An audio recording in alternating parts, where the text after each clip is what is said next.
Alright, we are back here with another mock draft. So, we're going to start again, and let's see how it goes this time. But I got a little twist in it for it this time. As this time, instead of just doing a normal mock draft, we're going to do the mock draft backwards. So that means our Kansas City Chiefs are going to be picking first. So, let's get started. So, number one on the clock is the Kansas City Chiefs.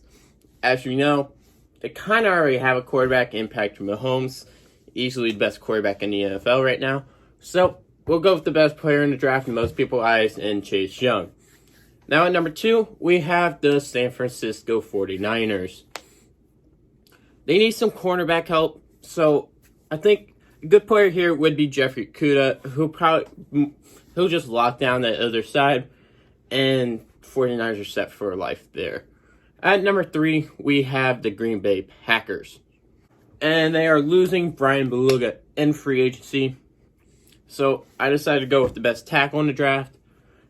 This could be like a Joe Burrow spot, but I see them more in a win-now situation, so I went with Mekhi Becton out of Louisville. Number four, we have the Tennessee Titans. Ryan Tannehill's their quarterback, but who would you rather have, Joe Burrow or Ryan Tannehill? 95% of people are saying Joe Burrow, so Joe Burrow picked there. At number five, we have the Baltimore Ravens. Baltimore's kind of an interesting one. They could go a lot of different ways here, but their one position need is kind of like a linebacker who can also play edge, some safety maybe. So yeah, we're going with the player who plays defense in Isaiah Simmons at number five. Now at number six, we have the Seattle Seahawks. So usually, I'm not a big... I understand why the Seahawks don't go off offensive line more than like most often, because they have Russell Wilson knows how to outrun it. But if they were at number six, I would have them going Jedrick Wills. There you have a franchise tackle to protect Russell Wilson now for the rest of his career. Then at number seven, we have the Miami Dolphins. Nothing changing there. Miami for Tua right there at number seven this time in the backwards order. Then number eight, we have the Minnesota Vikings. Minnesota's a tough one for me. I think they could go quarterback, but I'm not a big fan on going quarterback for them. But also they could go wide receiver because you don't know what's going on with Stephon Diggs. They could also go offensive line. But I see Derrick Brown sitting here, so I'm going to go Derrick Brown at number 8 to Minnesota. At number 9 now, we have New Orleans Saints. And another interesting one, as I think we could go wide receiver, we could go quarterback, especially since Drew Brees is hitting that upper limit. And we have Justin Herbert sitting right here, so I think Justin Herbert would be a good piece to fill in for Drew Brees after he retires, probably more than likely after this season. At number 10, we have New England Patriots. I don't think Jordan Love's here yet, so let's go with best receiver in the draft. Give him Jerry Jeudy. Number 11's even probably the easiest pick ever. CeeDee Lamb to the Buffalo Bills. And then number 12 doesn't get any harder. Henry Ruggs to the Philadelphia Eagles. Now at number 13, we have Jacksonville Jaguars. Big hole in defensive tackle. We could go offensive tackle, either Worse or Thomas, or we could go FNS or Chaseon. But I think Kinlaw's a better player than both those two. And that's where I'm going with this pick, Javon Kinlaw to the Jacksonville Jaguars. At number 14, we have the Oakland Raiders. And I gotta say, the Raiders are kind of in a weird spot here, because I don't know where we can go with this. We could go tackle. Worse wouldn't be a bad spot. He can probably move inside the guard. I know Mike Mayock was even talking. He could play left tackle. We have Chaseon, Epinesa, Fulton's there. But I also think they're missing a wide receiver. And I think Justin Jefferson would go here at 14 to the Las Vegas Raiders now. At number 15, we have the Miami Dolphins. Tristan Wirfs, quite easily. He could play left tackle, maybe go into guard, maybe play right tackle. Probably right tackle if he's in Miami, so right there. Right tackle, franchise tackle, blind spot protector for Tua Tagovailoa. At number 16, I don't really want to change this one. I kind of like Grant Delpit going to Dallas. I think he'll be a solid piece there. I think that's the strong safety they're missing. and that's where I want to go, is to Dallas, basically. At number 17, no change here either. Kind of what you get for being middle of the draft. So 17, go Caleb Von Chason on to the Atlanta Falcons. At number 18 now, you missed out on Henry Ruggs, sadly. I don't know if I go Christian Fulton here, but this is kind of a tough one. It's going to take a little bit more to think about, too. Kassi Epinesa, even though we don't really need edge need since we have Von Miller and Bradley Chubb. The big need here is wide receiver, though. And guy I really like is Jalen Reagor. He didn't run the greatest 40 time, but you got to trust what's on tape. And if you look at his broad jump and vertical jump, he definitely has explosiveness. I think he'd go great with the Denver Broncos. At number 19 now, we have the Tampa Bay Buccaneers. They got to go Andrew Thomas here. He's the perfect match there. And Andrew Thomas is a beast of a player. Just not in the right class for if you're trying to be an offensive tackle, because this class is absolutely loaded with tackles. At 20, the Indianapolis Colts go Jordan Love.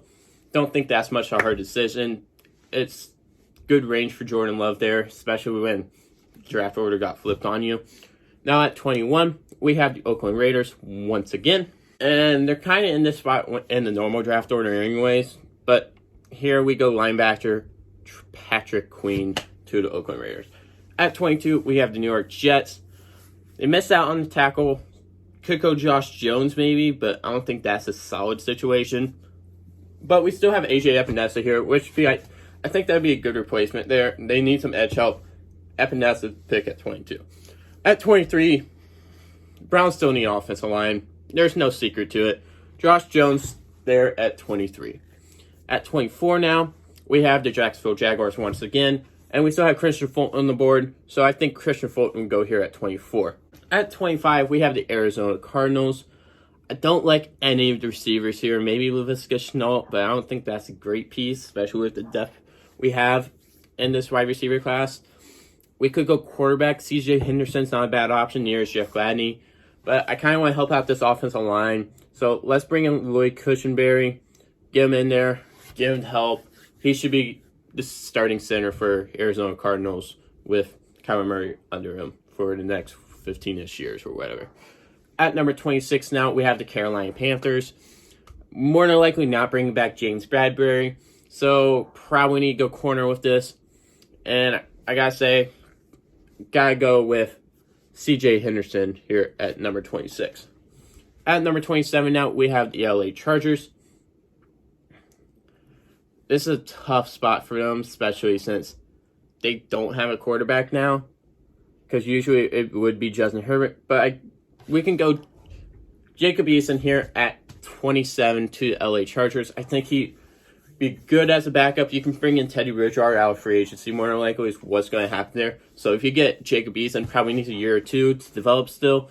Teddy Bridgewater is probably gone in a year or two. You're probably only giving like a year or two test run. And Jacob Eason come in and be that franchise quarterback that you guys need. At 28 now, we have the Miami Dolphins once again.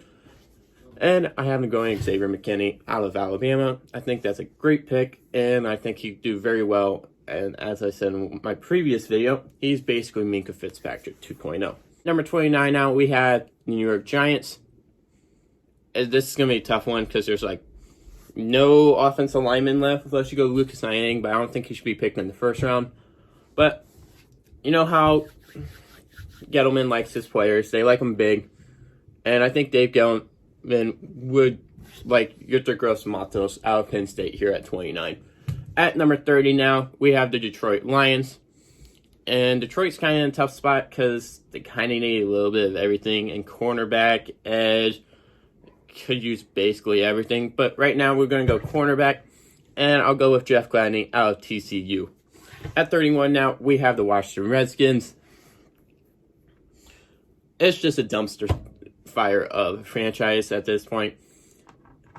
But they do have 3 top running backs on the board. Darius Geis can't stay healthy. So let's go with DeAndre Swift to try to save that running backs, as I don't really like anybody else there. And then at 32, we have the Cincinnati Bengals. Sadly, they lose out on Joe Burrow thanks to the draft order being flipped. So instead, they will be going with someone with some potential in Zach Bond at the edge position. But that is my mock draft if the draft order was flipped. So if you guys liked it or didn't like your picks, tell me why down below. If you switch things up, I want to hear why or why not. Also, if you guys like this video, make sure to like it. And if you have any suggestions kind of like this, where it's just like a different type of mock draft, put that down below. I might end up making a video sometime in the near future. Or if you just have any suggestions of any type of sports related or football stuff, just put that down in the comments below. I'll make it a video, hopefully sometime in the near future. And of course, thank you guys for watching. Make sure to click the links down there: Instagram, Twitter, Discord, and Patreon. And of course, just make sure to keep the sports weed flowing throughout the day.